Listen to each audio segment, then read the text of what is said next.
guys. Share your desktop. Oh, okay.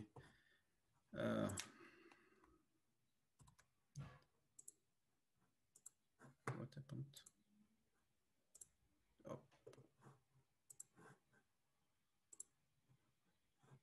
Somehow I can't click. That's the problem. I think. Guys, can you see my screen?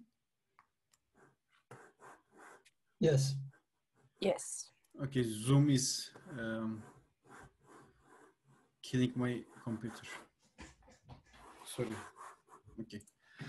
So I will start with this simple example that RFM, which we did a couple of times so far.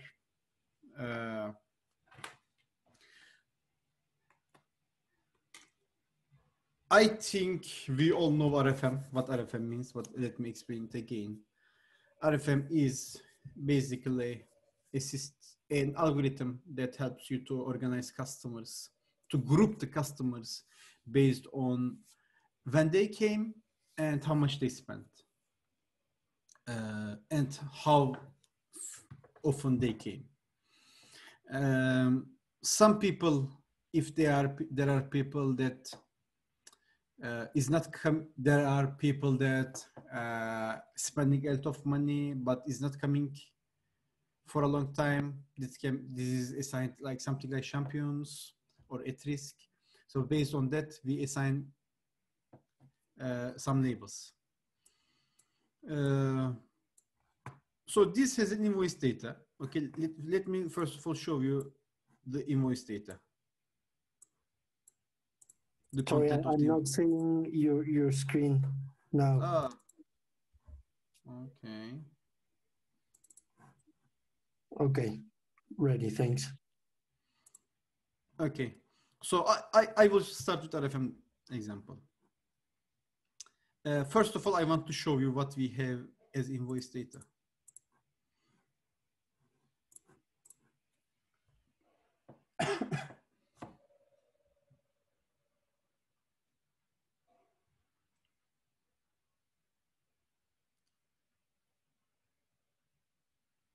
Your invoice data can be in very different structures. Okay, I mean, it doesn't depend on us. It depends on customer. The customer may decide to save invoice and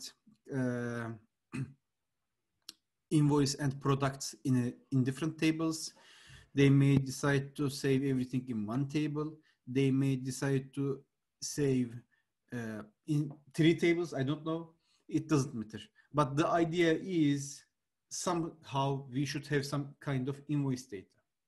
And in this example, that is invoice data I am playing with. For example, in this example, let's use this one. Yeah, for example, as you can see, this invoice number, this customer, this invoice number purchased this product 74,000 times, and the unit price is $1, something like that. So this example is showing the invoices by each product. Okay, again, like there are a lot of different ways to handle that. We cannot know it. I am just giving this as an example. But what we know is to run my RFM, I need to know RFM invoice date. I need to know the invoice value, the total amount, and I need to know the customer ID. That's all. And the data I mentioned can be converted to this format by using this SQL. Like, again, you don't need to memorize this because this SQL is only for the playground data. The customer can have different type of data. But what you should know is each row should has customer ID, invoice date, and total amount. Done. Okay? Each row equals to one invoice. Clear? Okay. So once you have this, you just run the RFM operator. The running RFM operator is very easy. You just select the table, then you just match the necessary columns, customer ID, invoice date, and value. Done. So now actually done, I can save and run it. And I can go and click on this run, and it will run. It should run without a problem. So why do we have this kind of configuration? Because if your data is small, you may need to run it in a small machine. If your data is big, you may need to run in a big machine. This is we are leaving this decision to customer, but by default, you have this machine type, which should be okay for most of the probably SMBs. Probably this type will not be enough for Claro, but probably it will be enough for a lot of customers. And who knows which machine is better for each case, the data scientist or a I mean, they will test it. They will test it, or if they want to spend more money, they can select the biggest machines, and they can go. Because we will charge them. So the higher the number, the bigger the machine. Yes. I mean, yes. Actually, we are directly using Google machines. These are maybe we should have some information button that explains. Yeah.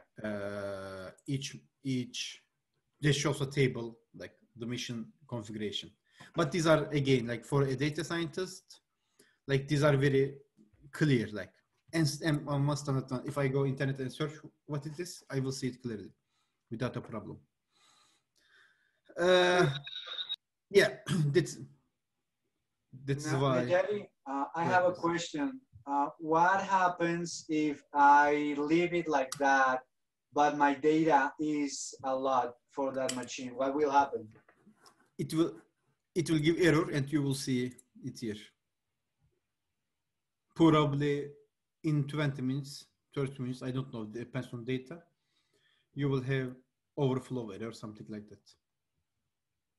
Okay, so would it be a good practice to tell the users to try with the default settings, and just in case they get an error, try with higher settings?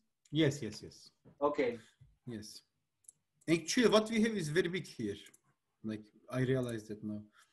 This is big enough. Yeah.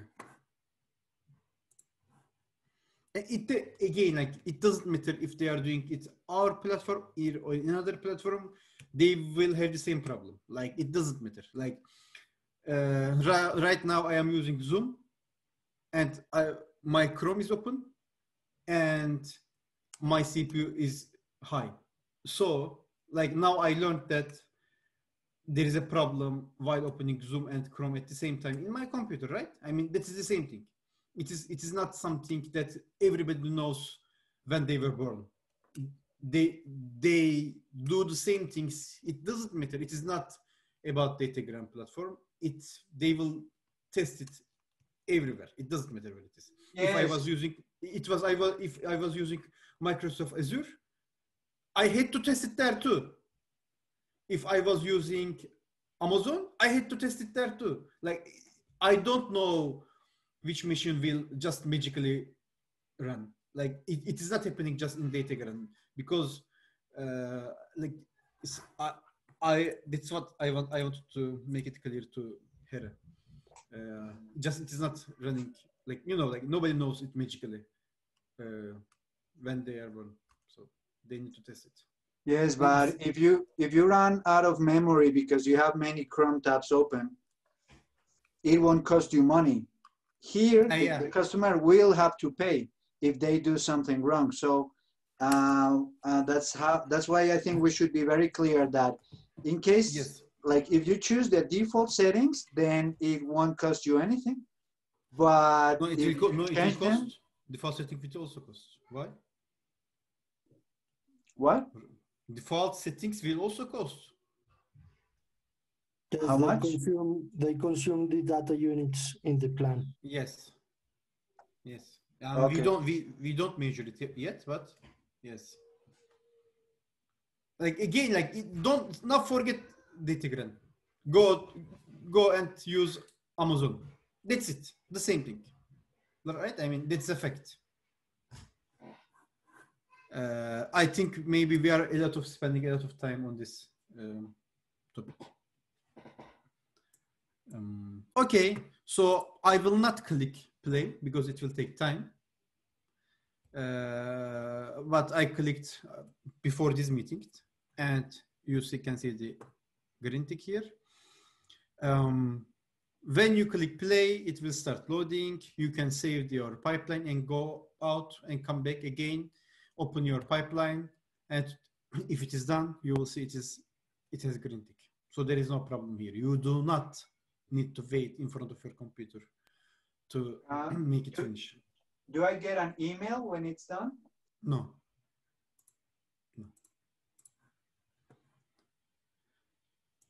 The next step is I will visualize it for visualization purposes. Now, just limiting to 20.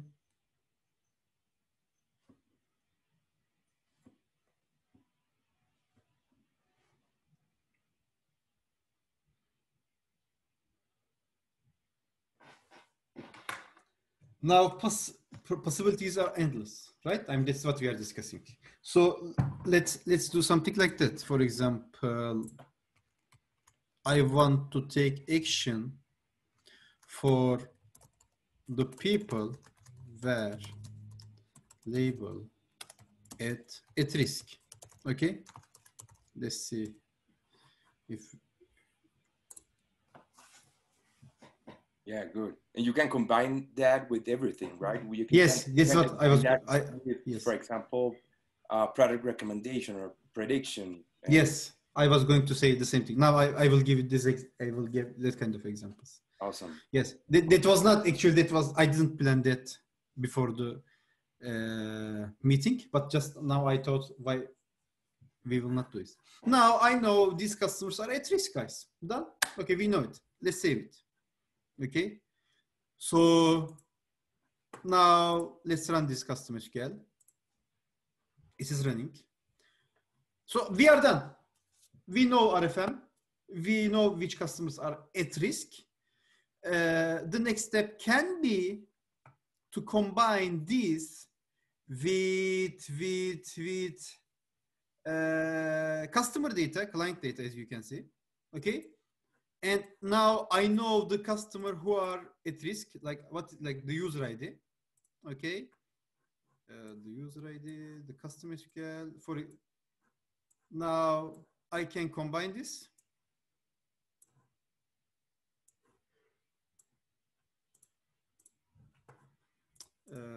Let's do operate.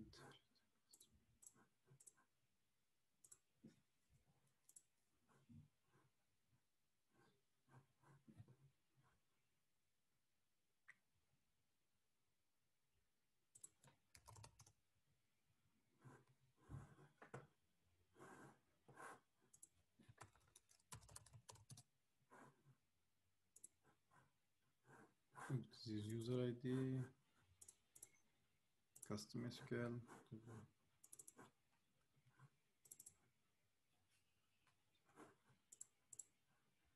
Now this is I am trying to remember the column names. That's why it's taking some time. Sorry.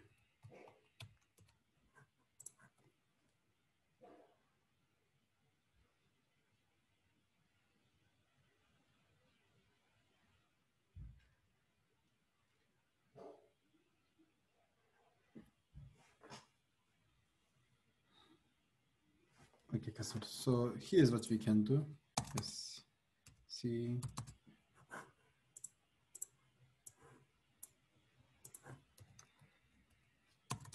Is RFM results. Where is that?